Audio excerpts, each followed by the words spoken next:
Coming up next on the Jeff Crilley Show, we're going to talk about turnkey marketing with the CEO of WrightIMC. His story just ahead.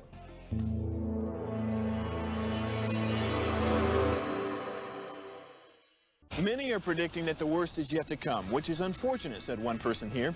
Until now, they've enjoyed the reputation of being the nation's icebox. Watched a burglar in his home this morning by webcam. As a journalist of over 25 years, stories are what make my world turn. Reporting live from the Dallas newsroom tonight, Jeff Crilley, Fox 4 News. But in 2008, I took the jump from my familiar life and started a PR firm from my home. We're talking about anyone with a camcorder like the one I'm using becomes a television network. We started slowly growing the company, and we now have over 100 clients, and we've branched into the world of live digital broadcasting. I now own 8 different TV studios and have a huge team, and the stories that I now get to share are sometimes the most important of my life. Life has a funny way of coming around full circle. This is the Jeff Crilley Show. All right, everyone is trying to build a better mousetrap, but if you're not good at marketing, nobody knows that you've built it. To talk about that today, Tony Wright, he is the CEO of WrightIMC, a good friend. We've worked together for many years. Thanks for coming on the show. Sure, thanks for having me, Jeff. I really appreciate it. Absolutely. I want people to know more about your journey, and if I can, I'm going to start with September 11th. I know you didn't start in communications on September 11th, but that was certainly a day that you'll forever remember. Well, I was very young. I was like 25 years old. I was working for a very large public relations firm called Weber Shandwick, and my account was the American Airlines account. Mainly, I ran the website for corporate communications and did a lot of work on AA.com.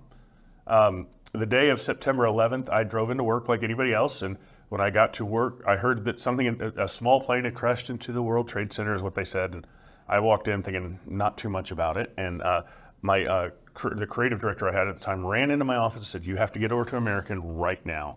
There's a big thing going on." So I drove, and that whole day is a blur. I worked for 72 hours straight, answering media calls, putting out rumors.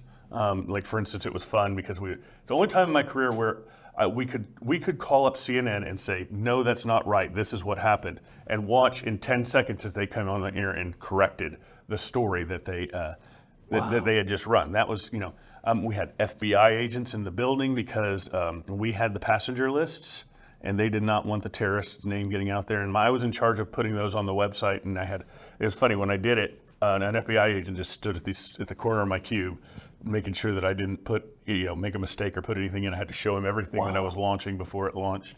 And it really was just a really chaotic day. Obviously a horribly sad day for the nation and the world. But honestly, for me, it was a great career day. It was a day that kind of got me noticed, yes. I guess you will. And think about this, folks, because you can take all of this wisdom and knowledge, baptism by fire, and you can hire Tony and his team to help market for you. So let's talk about turnkey marketing. What does that mean? Well, sure. Well, after 9/11, and even before that, but after 9/11, I really got into digital marketing, specifically search engine marketing. I always thought it was the absolute best way for someone to find you because they're looking for you at the time when they're actually looking for the product. Yeah. So I've been really looking at, I really got into search engine optimization, worked for agency for a few more years, and then started my own agency 17 years ago called WrightIMC. And we've done mainly search engine marketing, but we've expanded over the years into website design, social media. We have a huge media buying department. We spend over $20 million a year with Google. And this last few years, I've had a lot of people come to me and say, "You know what, I'd love to hire you, but I just don't have the resources to hire you." I'm like, well, that doesn't make any sense because we are the resources that are supposed to be hiring. And what they meant is they didn't have anybody to manage the team, and they didn't have anybody that would implement. Now, we always done implementation of our recommendations for clients that will let us. Like some clients are, big giant clients like Travelocity we've worked with for years. We have to, everything there has to be done on site before it goes live on the site, just because security reasons, et cetera. But most businesses, even businesses that are, billion-dollar businesses, it's all done remotely. And we can implement all of our changes remotely. As far as managing the resource, but the CEO and what the marketing manager or whoever else is looking for is results at the end of the day. If you are a marketing manager, and I'll say this, if you're a marketing manager and you're really wanting to know how the sausage is made and you're wanting to know the day-to-day events, and not because you don't think it's getting done, but just because you're wanting to know it, I'll teach you that. But if you're just one who's like making sure that checkboxes are done, you're probably not doing a very good job, because frankly, checkboxes don't work in digital marketing. This year alone, we've had, last year, in 2023, there were over 30 core algorithm changes to Google. What that means is that Google changed the core, a portion of the core of their ranking factors.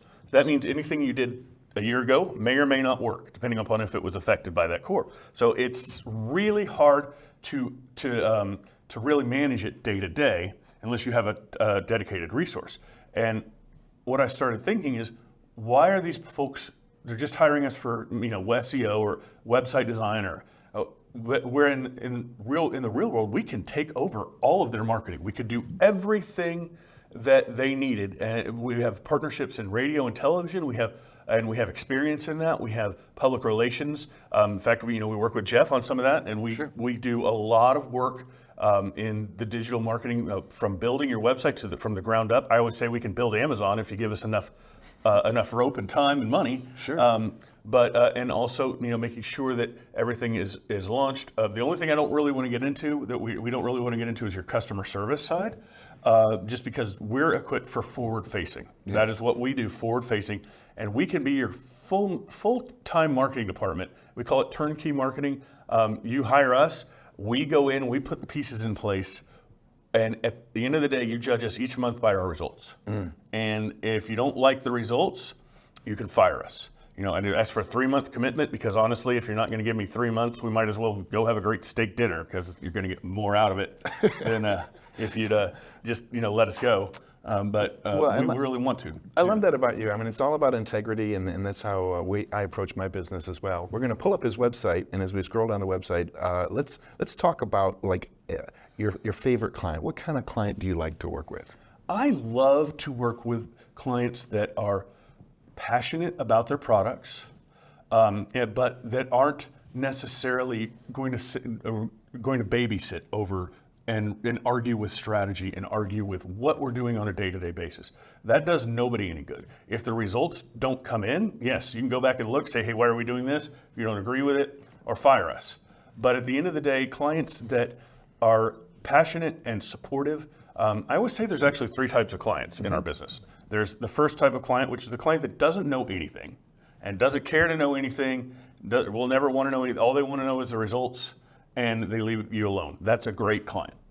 The second type of client is a client that's extremely advanced, understands what we do, can help us get things done on the coordination side and things, if we need access, et cetera, or will help us push new initiatives and campaigns and programs up to the CEO to get approval, and kind of be an internal advocate. That is a great client.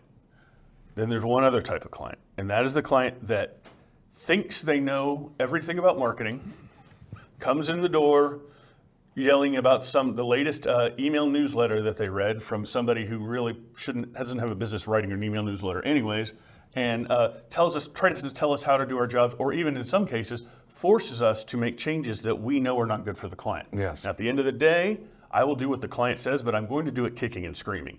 So, we've had clients say, I want to do this. No, we really don't recommend it. Write tons of information on why they shouldn't do it. We'll do that for everybody. And then at the end of the day, if they say, no, this is what we want to do, we say, okay, and we do it. And most of the time that comes back and they say, well, why didn't this work? Well, remember back when we did this, but those types of clients can actually become the type of client that's an expert if they'll let us teach them, or they can back off and go back to the other type of client. So I don't not take them, but those are the types of clients that I don't want to get. And I agree with you. I mean, if you were on trial for your life, you wouldn't be telling your attorney how to do the closing argument. That's why you hired that attorney. I also want to give you a chance to brag about your team. We're going to go down the teams page of your website. Tell us more about the kinds of team members that you like to attract.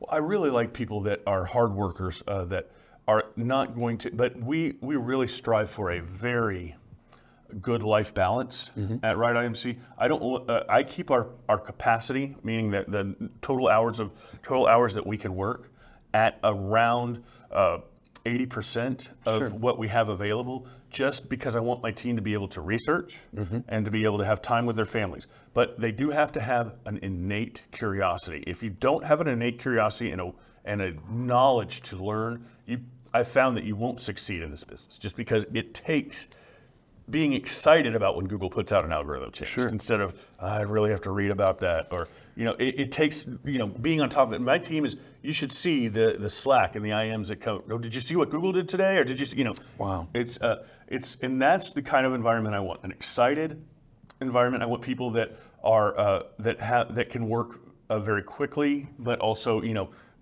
really kind of have. Forgive my language. I want somebody who has their ass on fire. I want them to be more. Oh gosh, if we're going to even close to missing a deadline, they're freaking out. I'd rather have that than we're 3 days past the deadline and they're like, we'll get to it. That's not how our motto at our company is. We do what we say we're going to do when we say we're going to do it, and I want people that can do that. I love it. That's very old school. That's in keeping with my heart as well. You're also a very popular guest on podcasts. We've got some video from one of your recent podcasts. You get called on from people from all walks of life to comment on different marketing and SEO things. That has to be flattering, doesn't it? Yeah, it is. It's really neat. First in my career, I never thought that I would be the one in the news, because my background before I even did any of this was journalist, and I had never had the desire to be in the news. But as I've grown in my expertise, people have started asking me to speak. They ask me for quotes. They ask me for what can we do on a podcast with you? How can we bring you in and talk about something specific that maybe I've written about or had a lot of experience with. And it's great. It's great I love to share knowledge and I love to help people. And it doesn't hurt, because once your name gets out there, you get people to call you for business. Absolutely. So, but I would do it even if it didn't get me business. So. And Tony is always, educating himself and looking into new spaces. And you mentioned before the show, you're now passionate about AI. Let's talk about that. Well, I am passionate. I started using AI and I felt like it was a great toy. I mean, it's fun. And then I realized, yes, there are things that we can do as a digital marketing agency to really cut times in half or a third on some of the things that, especially with content creation, looking at even coding things. For instance, if we have a code that's not working, we bring it into AI, and most of the time it gets fixed. But what I got interested in is what's happening to my people that have spent millions of dollars, and I'm talking literal millions of dollars, on creating quality content for their website. That content is being used by AI as training materials. And what happens is once it's in the AI index, for lack of a better term, when someone goes and types into ChatGPT, what is the best medicine to use for a backache, right? Say you might have had a great article, you're a chiropractor or you're a drug manufacturer or something, you spent probably $400 on a freelance writer or more, plus time to optimize it, time to put it on your site, and you've got thousands of these types of articles on your site that you spent, for usually, on average, an article costs, even if you're doing it in-house, if you look at time costs, it's usually between $200 to $400 for every article. Wow. Well, now ChatGPT is taking all that information. When you type it in, it's going in, and ChatGPT is just giving an answer, and it's not going to anyone's website. Now, that's nothing new. We've seen that Google does that with knowledge panels, et cetera. But knowledge panels are a little bit different than an entire paragraph or piece on something. And it's a big deal. If you haven't looked into, because most people have not looked into AI lawsuits, but I have. New York Times has a bunch. Getty Images, I think, has over 150 lawsuits against ChatGPT and Microsoft. Really? There are individuals in small businesses that are suing them because they've taken their proprietary, and it becomes, okay, if it's on the public web, it's still copyrighted. But if they take it and rewrite it like an 8th grader writing a book report, is that still protected? It actually usually has been. In fact, there's a lot of SEOs that'll tell you what I do is I go to Wikipedia or somewhere else, find the information, and rewrite it like an 8th grade book report, and it works. But is that, what are the courts going to say about it? We don't know. We're still watching. but I'm very interested in that space and how to help you protect your content on your site from being used as training materials on an AI. If you don't want that AI to have access to your content. Well, and one more thing before you go. I know that you now are offering your services as a fractional CMO. Yes. Tell us about that and what kind of client would that make sense for? Sure, I am. I just started doing this at the beginning of this year, and frankly, we only got one client working on it. But I'm going to take on at least 3 other clients is my goal, maybe 4, depending on the size of the clients.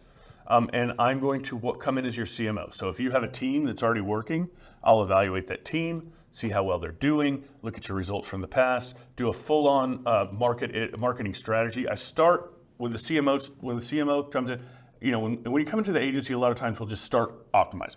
When I come in as CMO, I am coming in, learning your business a little bit, and then creating a strategic marketing plan that's going to set you up for the next 3 to 5 years if you execute it correctly. And then I'm going to help you execute it.